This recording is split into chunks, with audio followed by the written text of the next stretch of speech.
Alright everyone, welcome back to Approximation and Stability. Today we will start Chapter 2, Crash Course in Functional Analysis.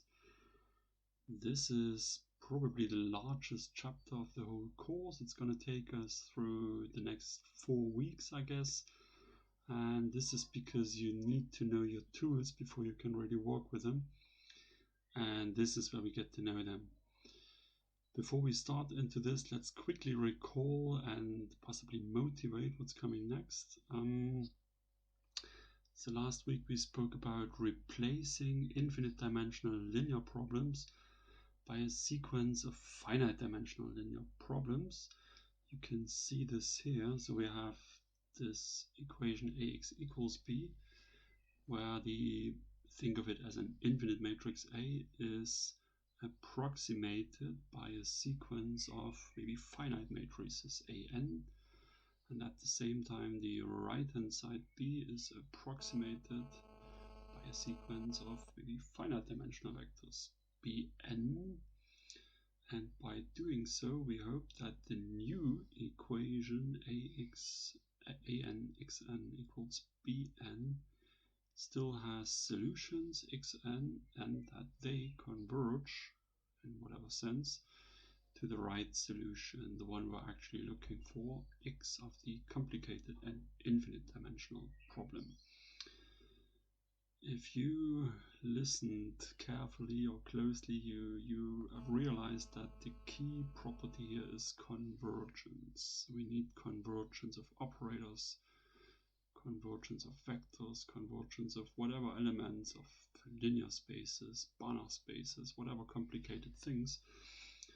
And this is what's going to guide us through the next 4 weeks. So convergence is the starting point. So let's jump right into it with section 2.1, so-called metric spaces and convergence. Okay, let's start with convergence. So suppose we have a sequence x1, x2, x3, and so on of some possibly very complicated objects, whatever kind of objects that could be. We saw operators, we saw sequences in, well, maybe infinite dimensional spaces, complicated stuff. And we say that such a sequence converges to another element, which we then call the limit x.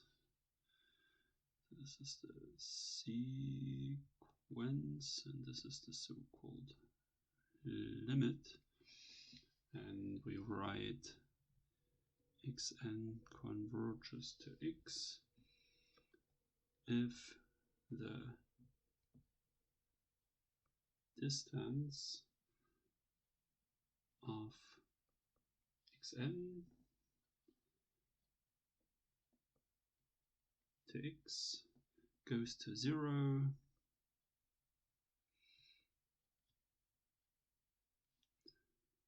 as n goes to infinity. Okay, so what I mean, this is not quite a definition yet, because we do not have proper notations of where are x1, x2, x3 and x coming from, what on earth is distance, and well, what else is missing.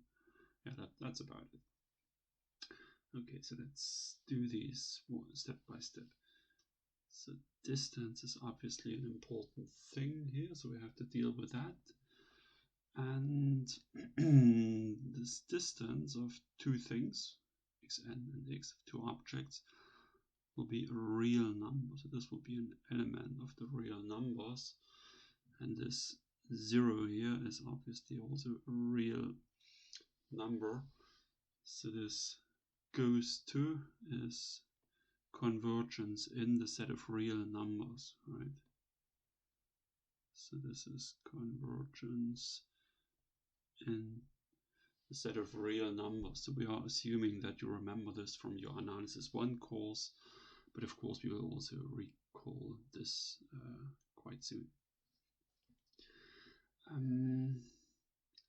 Okay, so the only left big obstacles are what is a distance and where are the little x's coming from.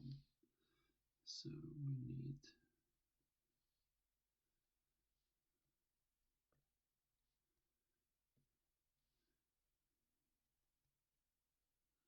a sort of distance and, well, the set. Or let me say setting for x1, x2, and so on, and x. Okay, and this is what's coming next. And the next thing is now proper definition.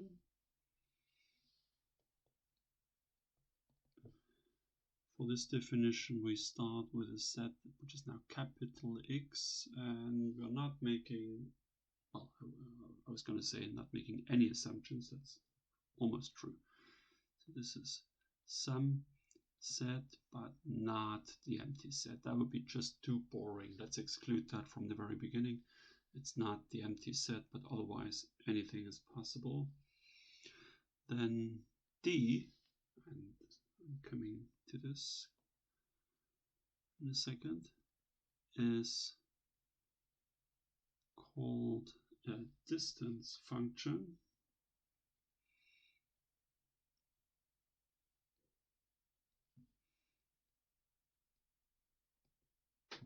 It's called a distance function or a metric on the set X if, well, first of all, D, the distance function, takes two elements of capital X and it returns a real number that then tells you how far they are apart from each other. So this D is a function. It takes not one element from X, but also another element from X. So it takes a pair of two elements from X, and recall that you write this as a Cartesian product. This looks like x. In fact, it means X cross product X, or Cartesian product X. You could also write X squared for this, capital X squared.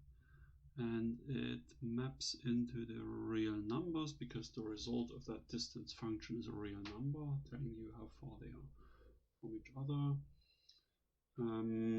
If D has the following properties. Okay, so what should a distance function be subject to? First of all, we want that the distance of 2 points, let's call them x and y, is 0 if and only if they are the same points, right?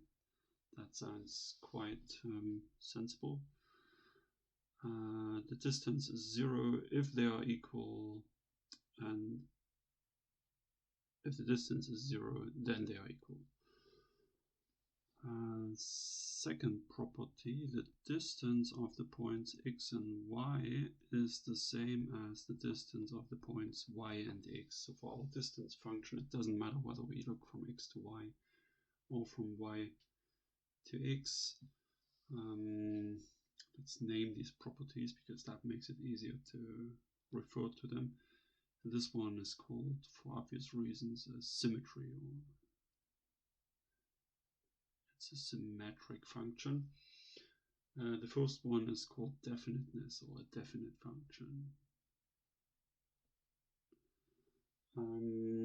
There's a third condition, and also that one has a perfectly logic geometric interpretation, and it looks like this. So you have d of x comma y plus d of y comma z is greater than or equal to d of x comma z. So if you imagine 3 points sitting somewhere, x, y, and z, then yeah, let me just try to sketch these. So d of x comma y would just be the length or the distance of these 2 points. D of y comma z would be the distance of those 2 points, and d of x comma z would be that length here. And the inequality is saying that red plus blue is more than or equal to green. So it means in this triangle, if you want to go from x to z, you better take the direct connection, because if you go there via y, it's usually it's usually not the closest way. Yeah, now I'm missing the word. It's not a good idea to go via y. It's a detour. Detour, that's the word. So this is not shorter than the direct way. You call it the triangle inequality, and the reason for that naming is obviously on the left. Okay, that's all. So every function d that is subject to these 3 properties and that takes 2 points from your set, whatever that is, capital X, and produces a real number, is called a distance function or metric. For completeness, we should say that this doesn't just hold for particular points x, y, and z, but of course it has to hold for all x, y, and z in your set x. In that case, you would say that x together with d is a so-called metric space. Okay, so you can see this is a very, very general notion. This is a very, very abstract thing. And you see what mathematicians are doing. They are starting from very basic things. So if these 3 properties do not hold, then you just do not want to work with this stuff. That's the least that should happen if you want to measure distances. Okay, in some books you see this definition only a very little bit different. It's a remark.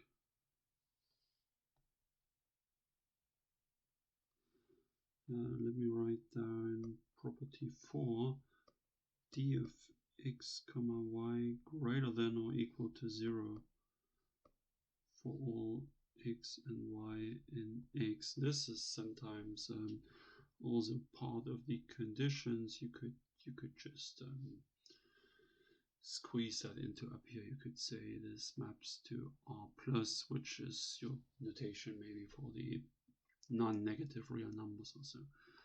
We did not do that. Are we doing something wrong? Are we allowing negative distances because we didn't put that 4th property down?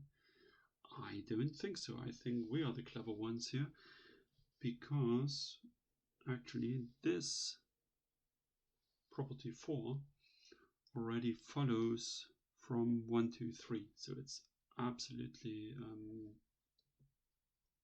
unnecessary to write this down in addition to 1, 2, and 3. So this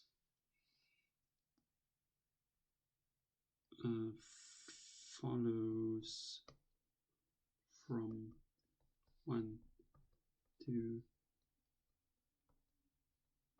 3. Well, that sounds interesting, and if a mathematician says something interesting, then you know what comes. There comes a proof. And this proof should not be too difficult. Let's see how we do that. Let's look at number 3 with the particular choice of x equal to z. Why not? If it holds for all x, y, z, then it should also hold when the first and the third point are the same. Then you get that d of x comma y plus d of y comma z, but z is x, is greater than or equal to d of x comma z, but z is x. Okay.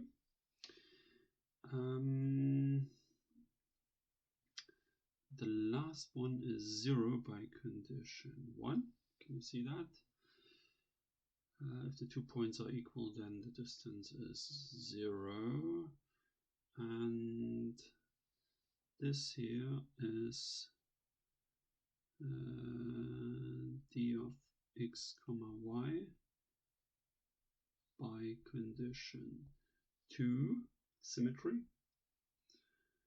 Okay, and then you end up with 2 times d of x comma y greater than or equal to 0 divided by 2, and you get indeed d of x comma y is always greater than or equal to 0. There are no conditions on x and y, and z is nowhere to be seen. Okay, so this ends the proof. This little cross is how mathematicians celebrate the end of a proof.